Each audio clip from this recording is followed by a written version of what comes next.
All right, guys, so around this time last year, actually around September last year, I entered my doctorate in Chinese medicine. So I jumped right from working a full-time job, or at that time I'd gone into my business full-time, and now into full-time medical school while running a business. And the reason for me continuing to do both is because I already had a business and I wanted to graduate as close to debt-free as possible. So I came in gung-ho, guns blazing, saying that I was going to pay off all my debt. And the very first year, managed to burn myself out and have a lot of health issues from overwork and just from stress. And so this 100-day manifestation experiment was to see if I could bring back that excitement that I used to have, as well as still get even better results.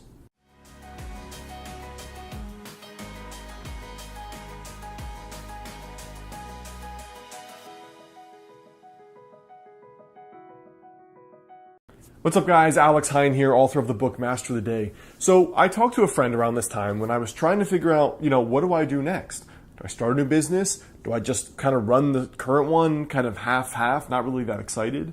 And what she said to me was, just for 100 days, try only doing the things that excited you. And I want to focus on the 4 things I did and the 4 things I asked for that ended up happening, so that you can get started with your own experiment on how your thoughts create your reality, and you can decide for yourself. Because for me, I was very skeptical. I mean, I'm open to this kind of stuff, but the thing is, what got me to where I am in my life today was work. I know how to work. I published already 4 books. I wrote my last full-length book while I was in medical school here, and then published it in the summer. I know how to work, but just because you know how to work and you get results doesn't mean you enjoy it, or that you're happy, or that you can feel like you can do that forever.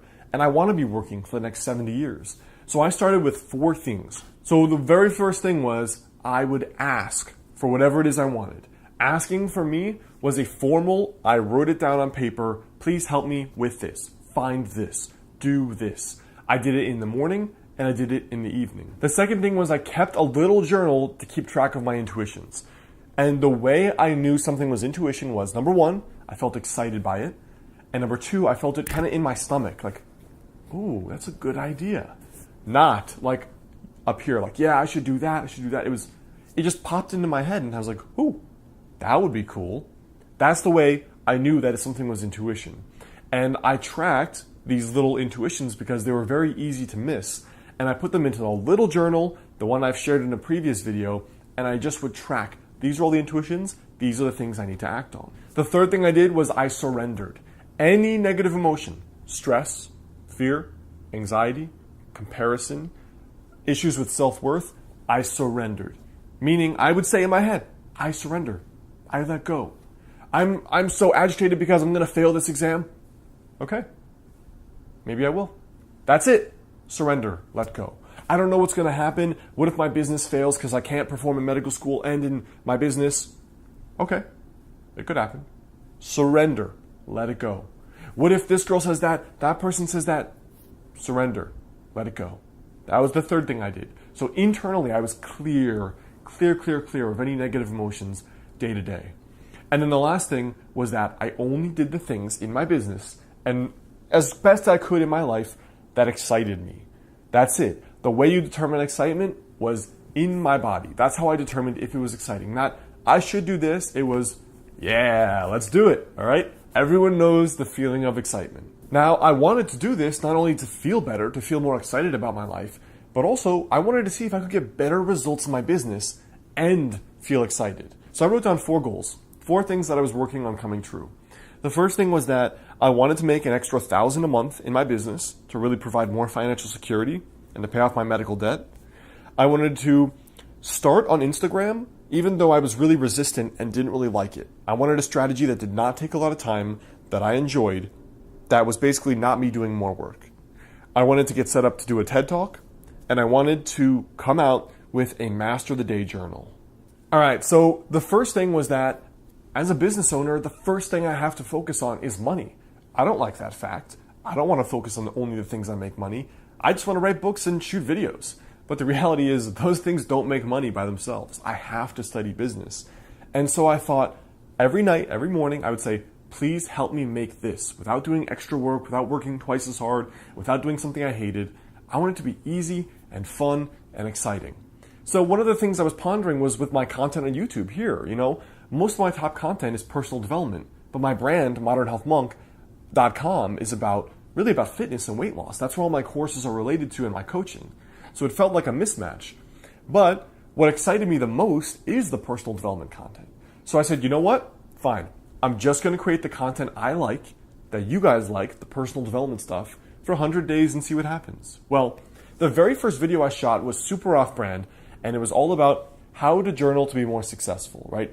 The journaling exercise that can change your life. Now, would you believe that very first video I shot, off-brand, whatever excited me, that video went viral. And it pulled up so many other videos, and I want you to look at my AdSense check here for the month and what it's been for several months now. And isn't that interesting that the very first thing I asked for was an extra $1,000 a month in income? Now that's kind of crazy, right? And that's kind of humbling. And it made me just think, how? Like how? I don't really know. I asked, I listened, and then I did. And that's what I think you're going to learn, that I learned, is the key thing. When you ask, an answer comes. The listening is the little intuition that's very easy to ignore, but then you have to do it. So the second thing is that I've been wanting to start using Instagram. And the reason why I haven't been using it in my business is I hate social media. I hate what it does to people. I hate when you start uploading, it changes the way and the kind of content you upload. And so I was afraid that would happen to me. But I was kind of struck with the fact that I got these really meaningful messages, these really interesting direct messages on Instagram from you guys. And I thought that was really rewarding and really humbling.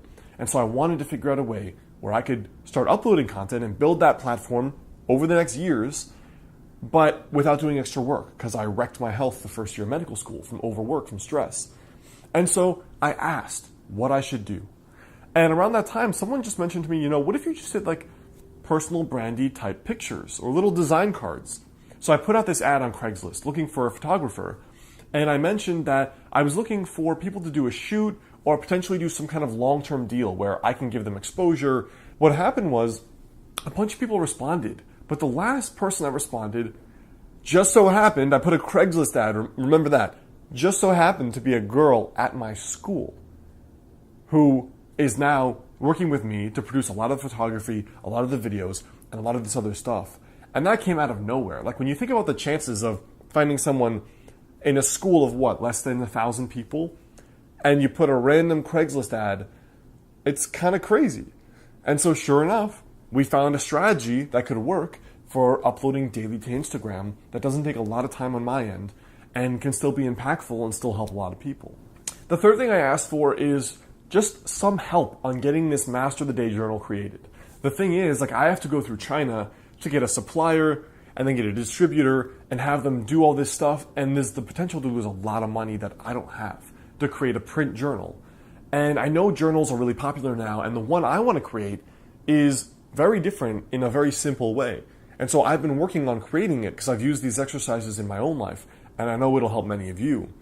But I was getting caught up in all the barriers of I need to put money up front, I need to deal with the Chinese, I need to go through Alibaba.com, it's very complicated. And it's a long process. It's like 1 to 2 years from idea to inception. And one day, when I was asking for an easier way, a faster way to figure out how to do this, I got an email from Alibaba.com, which is a Chinese, it helps you connect with manufacturers.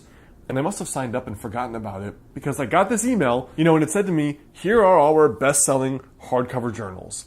And I clicked that and I set up a quote pretty effortlessly inside their system. So I went from being like, all right, how do I do this journal? Do I create a journal? So the question was, do I create a journal? That very first video on journaling went viral. That was a yes. And then it was, how can I do this faster? In my inbox comes the Alibaba email. And the last thing was, I want to give a TED Talk. I'm not really super concerned with the time, whether it's now or in 2 years or 5 years. But one of the most common comments I get from you is, when are you giving a TED Talk? And, part of it is what's massively on my plate right now. But it's also like, when is it? When do I have to coordinate? I have to coordinate 3 to 6 months to prepare. And so I mentioned it to that photographer that I mentioned. And she said, oh, you mentioned TED, right? Well, they're actually here next week in Portland, taking their applications. So TED was actually locally in Portland doing their drop boxes for people to apply to speak. And so I was like, okay, it's kind of short notice. Next week is my finals week. I don't have 2 weeks to do a talk that's going to be on TED, possibly, and also my finals. Not enough time. The next day, I'm working in a coffee shop. I come home. I'm driving on my regular route to home. There's a humongous billboard. It says, like, come speak at TED, April, whatever. And I just started laughing because I've been here already, and I've been here for almost 2 years. I haven't seen that. I didn't see that last year. And so it's interesting. When you ask, you begin to see things aligned with whatever it is you're trying to have come to reality. So I think there's one final lesson here. And the final lesson is that doing this experiment and doing especially that, quote, spiritual exercise of not resisting, accepting everything, especially the things I don't like, and then still acting on improving them, has produced so much calm, so little stress, that I've never had anything like that. Certainly not in the last 7 years, for sure. So if there's anything I would recommend, it would be to do those 4 things I mentioned. Ask, the intuitive journal, to follow your excitement, don't resist. But really, don't resist. Because if you're not at your goals yet, there's gonna be frustration and pain and discomfort. And if you do those things that are exciting you, it won't matter when you arrive because you're already having so much fun in the process. It won't even matter. It won't even matter. And that was a huge revelation for me. Listen, the intuition will be small. It'll be a little thing that's easy to ignore. And then you have to act on whatever's exciting you. And then don't resist if it hasn't happened yet, or you're just wondering if it's gonna happen. Just let it happen. So I hope that helps you guys. That was kind of an interesting 100-day experiment I did that I hoped would serve me for the rest of my life. And thus far, it certainly has. So I'm making sure to do a lot of interesting documentation on what I did, what I would do differently, and how it impacted my life. Now, before you go, I want you to leave a comment there below. Let me know for you what would be the coolest thing you can manifest, and be unrealistic. And I'm not saying like, oh, $1 billion, unless you think that's what you really want, but like, what do you really want? Tell me there below. Now, the best way to stay in touch is to come get my free personal development and weight loss challenge at modernhealthmonk.com/YouTube. You can also see my latest 2 videos and related videos right here and right here. And otherwise, I will catch you guys soon.